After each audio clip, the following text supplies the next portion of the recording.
Hey all, I'm Austin, and these are my animals. And today, we're back in the Ewok village, but we're going to be doing something a little different today, and maybe even a little clickbaity. We're going to be doing a pickups video. I do a lot of secondhand toy hunting. I go to a lot of thrift stores and flea markets. In California, we call them swap meets. And I find all sorts of great little vintage toys, much better than the stuff you'll find today. Plus, flea markets are stuffed to the brim with toys, and the store shelves are pretty empty these days. These are just all sorts of fun little items that are not really significant enough for their own video, but when together, fun little thing to talk about. And who knows, like every little figure's a mystery. You never know what will pop up. Okay, so starting things off, I have a Valentine's Day haul. First up, from my amazing girlfriend, Sarah, and the love of my life. You got me this adorable little fox that says, "Let's get cozy." Made of wood, just a cute little figure. He doesn't necessarily hang from the wall, which I actually kind of prefer, because I can just kind of set him anywhere in the room. And because I'm a sucker for any animal with glasses, he just looks good anywhere. It's adorable and cute, and I love it so much, and Sarah, I love you so much. Happy Valentine's Day. And then from my mother, I got another Valentine's Day gift. Check this out. Whoop. Recognize that logo? Yes, you've probably stayed at a Holiday Inn, or at least seen one, but have you ever seen one with a sign this elegant? This is the vintage Holiday Inn travel sign, which was a real symbol of Americana in the 1960s and 70s. These signs were everywhere across the country. Every Holiday Inn that was built was required to have them. And they were these huge, gorgeous, beautiful signs that were meant to bring people in, draw eyes. Now, those signs are sadly no longer with us. I think there might be a few left. There's probably some YouTuber that's seen the last few out there, but they're long gone. And now it's just kind of a retro symbol of American travel. I love anything travel related.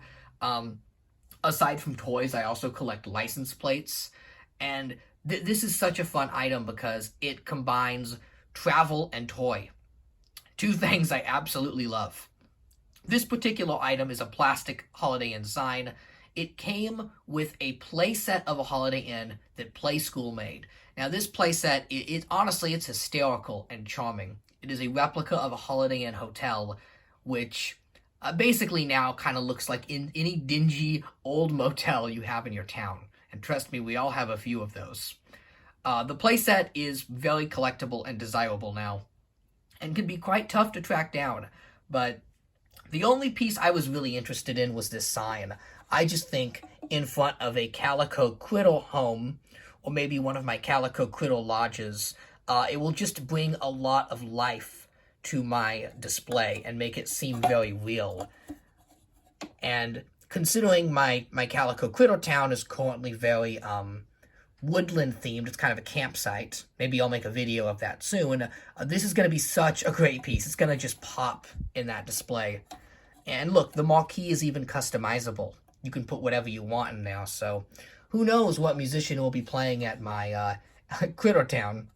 But yeah, that's a fun piece, and honestly, I think it would look good in any figure display, whether you collect Calico Critters, or even Star Wars action figures, or He-Man. Like, who doesn't want a Holiday Inn sign to go with their display? It's so wonderful. So, a really great Valentine's Day haul. Thank you, Mom. I love you, and thank you, Sarah. I love you so, so much. This is really cute.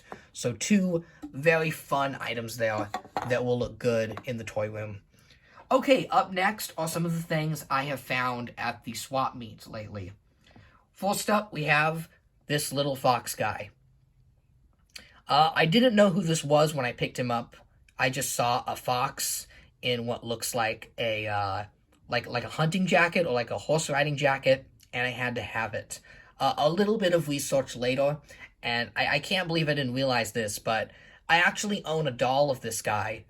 If you've ever seen my my folk dolls video, I showed off my Renaud the Fox folk doll, and that's who this is supposed to be. This is Renaud the Fox, who is a European folktale character that is probably best known now as the villain of the Peter Rabbit series by Beatrix Potter.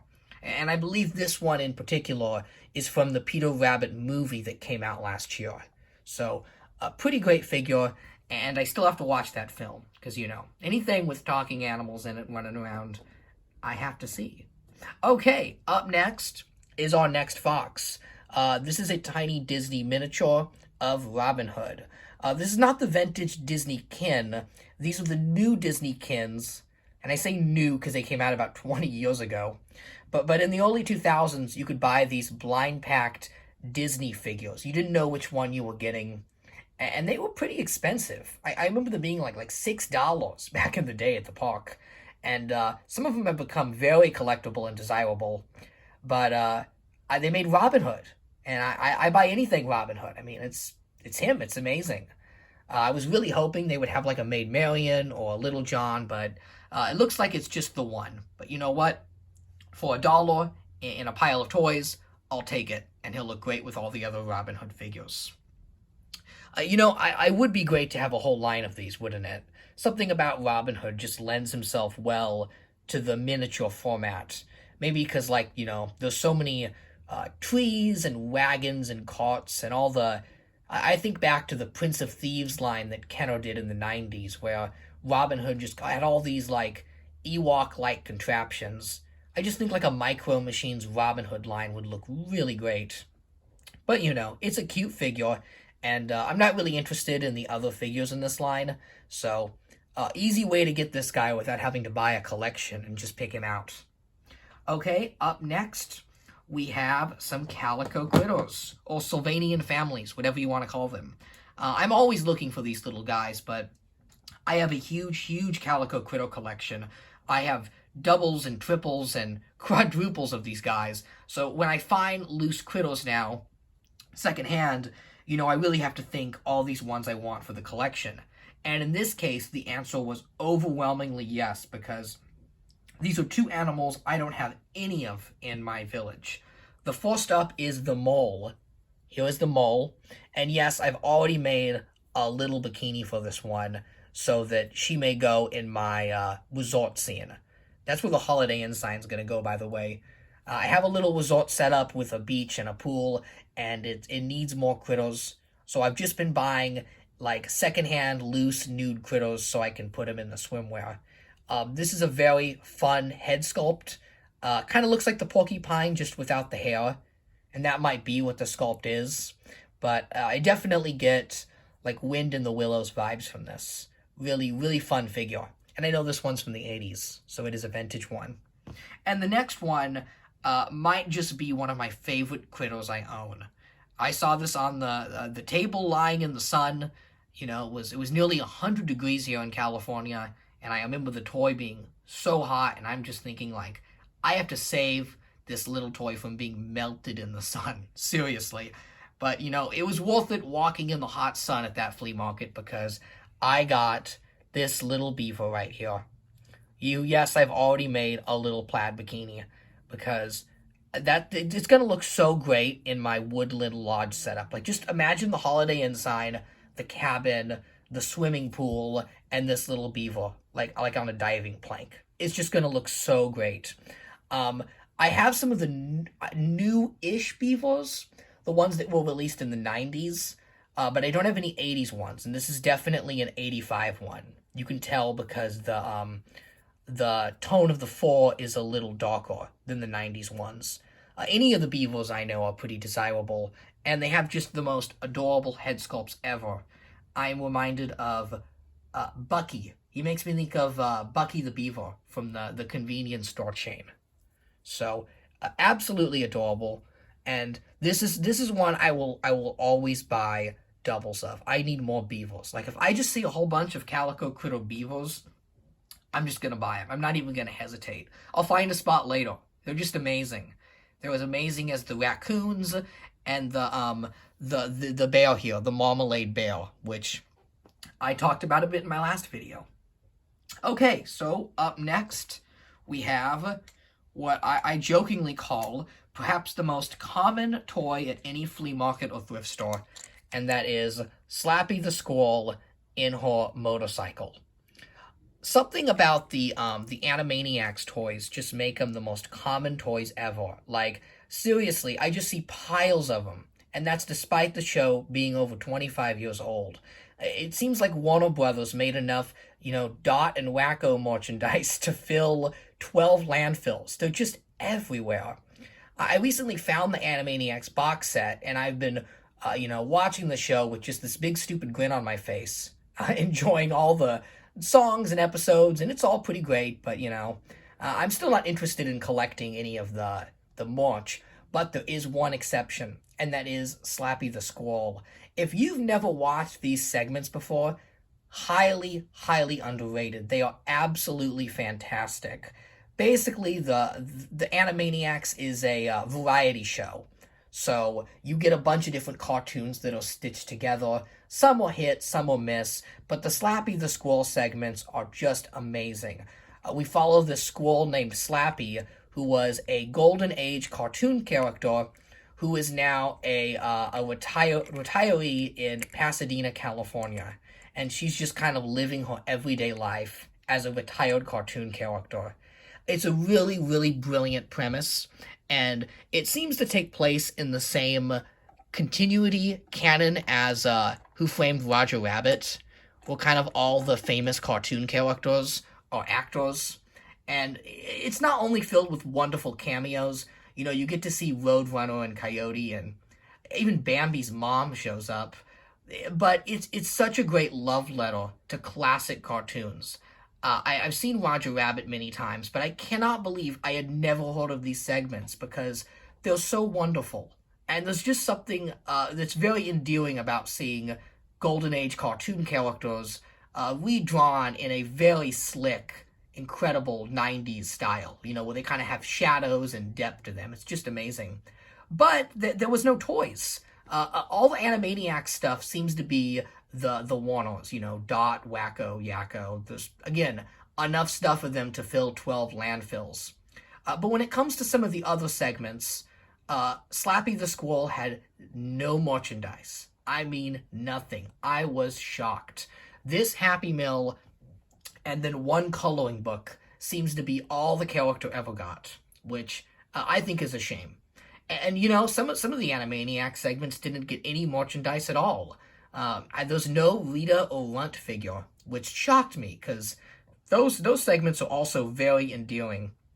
And if you don't know, the Rita the cat character is voiced by Bernadette Peters, who does an amazing job with the song performances. The songs are so catchy, and it's just like high-class, expensive animation. Absolutely beautiful. Okay, next up, we have some classic holiday figures from Rankin Bass.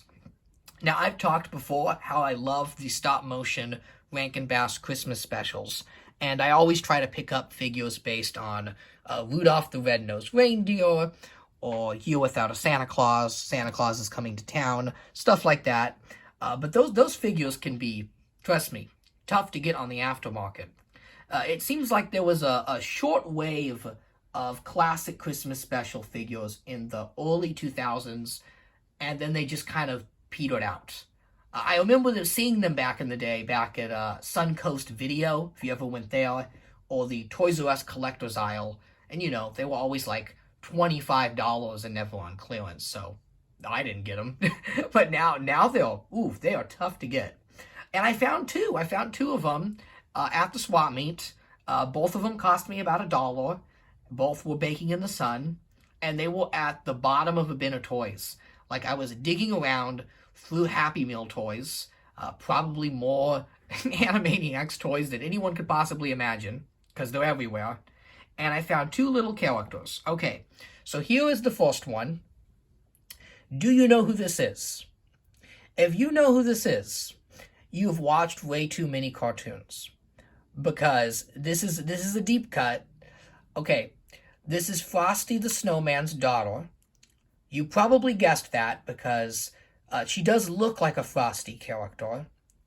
And she is from Frosty and Rudolph's Christmas in July, which was a crossover special that combined... Oh no, there goes the beaver. Little beaver fell. Where was I? Oh yeah. It's a stop-motion special that combines the world of Rudolph and Frosty into 1 hour-and-a-half movie. It is actually a really great special. Definitely underrated. And I didn't even know they made figures of it. I just saw this in a bin of toys, and I'm like, isn't that the kid from the Christmas in July? And it is. There was a gift set of Frosty's family they made back in the day that was available at Toys R Us. So you got Frosty, his wife, and his 2 kids. It's a very tough set to get. You don't even see it for sale often. And the person I bought this from did not have Frosty or any of the other figures, just the one daughter, which is odd. I wonder where the rest of them went. But you know what? I'll take it. It's a hefty figure, I will say that. And the scarf is cloth goods, which is a testament to how nice these figures were made. Okay, and the last figure of them all, and perhaps the strangest, and that is this guy right here. Who is this? This is the mystery man. Can you figure it out? I'll give you a few seconds. Who is this? Do you know? You'll never guess.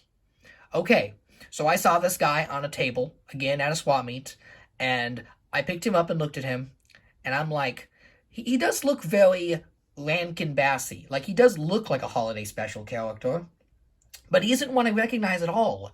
And I'm like, maybe he's from The Little Drummer Boy? Because I haven't seen that one a whole lot. I've only seen it like once, maybe. So I just bought him for $1, and I took a risk. I kind of have a rule of thumb, and that is, if you pick up an action figure or toy you like, and you don't know what it is, you should probably buy it. Because someone like myself, or maybe you watching, who has like an encyclopedia knowledge of toys, doesn't recognize a figure, that probably means it's something that's tough to find. Now this guy here, this is the dog catcher from The Year Without a Santa Claus. I couldn't believe it. He's only in the special for maybe 5 minutes. He's in the one scene where the reindeer is mistaken for a dog and thrown in the pound, and Santa Claus has to get the reindeer out. It's hardly a scene. He's hardly a character, and he is an odd choice to pick for a toy line. But NECA made pretty much everyone from Year Without a Santa Claus. They made the Miser Brothers, Santa, they did Jingle and Jangle, and Mother Nature. So I guess they kind of just hit a wall where they're like, this toy line is doing so well, we have to continue making characters. Who else do we make?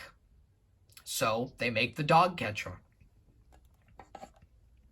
I will say it's a very charming figure, and I think he would look good in any display. He could very easily be a character from Rudolph or Santa Claus is Coming to Town. He just has that classic stop-motion look to him, and it's a very fun figure. He'd even work as like a nice train conductor. Like, just put him with a train behind him. That'd look pretty great. So, again, that's a very tough set to track down. The Year Without a Santa Claus figures are among the most desirable out of all the Rankin Bass figures. They easily eclipse the Rudolph line in terms of collectability. You can't even touch those Miser Brother figures anymore. They seem to be impossible to get. So, while it's not one of the Misers, and, you know, it's not Santa, I will take it. It's a fun figure.